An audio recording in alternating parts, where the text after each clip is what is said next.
The Atlanta Community Food Bank's mission is to educate, empower, and engage the community in the fight against hunger. The single biggest thing that we do is that we provide food to over 600 agencies in 29 counties, covering about 9,000 square mile area, most of the northwestern portion of the state of Georgia. And we do that through a combination of public and private donations.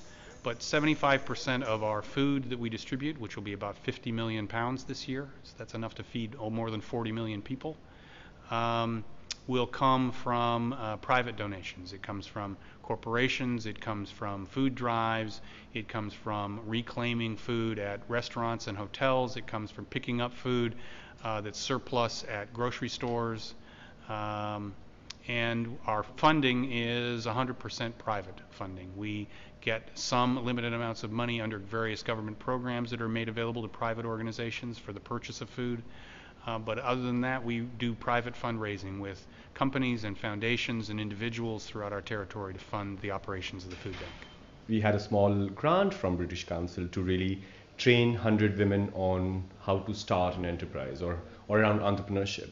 And that got us thinking that, can a training really make someone an entrepreneur?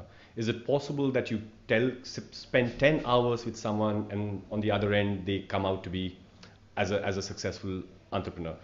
And it was quite an interesting story that it was actually women who had never done any business, but they always knew how to cook, so they had the skill of doing the product but did not know the market in that sense, were able to reach to another level. And that's why we said that why just women from the slums? Why shouldn't my mom also be part of the story? Because she's as disadvantaged as that woman in the slum is. And we might think that a middle class or a rich woman is empowered. They're not. And why just old school ways of making a phone call and ordering your food? There's so much. For everything you have an app. Why not an app for our food as well, for home food?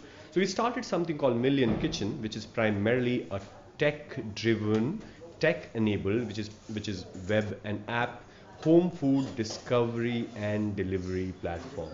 It actually empowers every woman to be able to share her skill in the most non-pain way, in the most comfortable way.